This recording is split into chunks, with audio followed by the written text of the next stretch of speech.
ભરૂચ શહેરના RK કાસ્ટા shopping સેન્ટરમાં આવેલી ચાઇલ્ડ કેર હોસ્પિટલમાં લિફ્ટમાંથી બાળક પટકવાની ગંભીર ઘટના સામે આવી છે.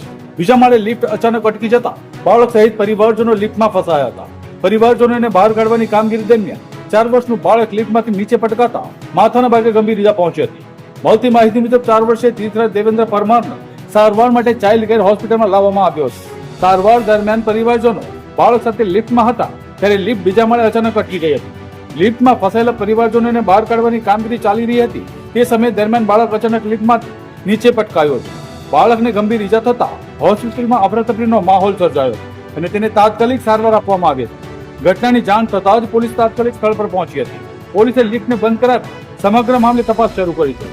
બાળક કયા સંજોગોમાં લિફ્ટમાંથી નીચે પટકાયું હતું, લિફ્ટની ટેકનિકલ સ્થિતિ કેવી હતી તેમજ સલામતી વ્યવસ્થામાં કોઈ બેદરકારી હતી કે કેમ તે સહિતના મુદ્દે તપાસ હાથ ધરાઈ છે. આ ગંભીર ઘટનાને પગલે હોસ્પિટલ અને શોપિંગ સેન્ટરની લિફ્ટની સલામત વ્યવસ્થા સામે અનેક સવાલો ઉભા થયા છે. મારું નામ વિનોદ પ્રજાપતિ છે. અહીંયા શોપિંગમાં મારી શોપ છે, દુકાન છે. તો અચાનક બધા બૂમ પાડતા ગળા કે છોકરો પડ્યો.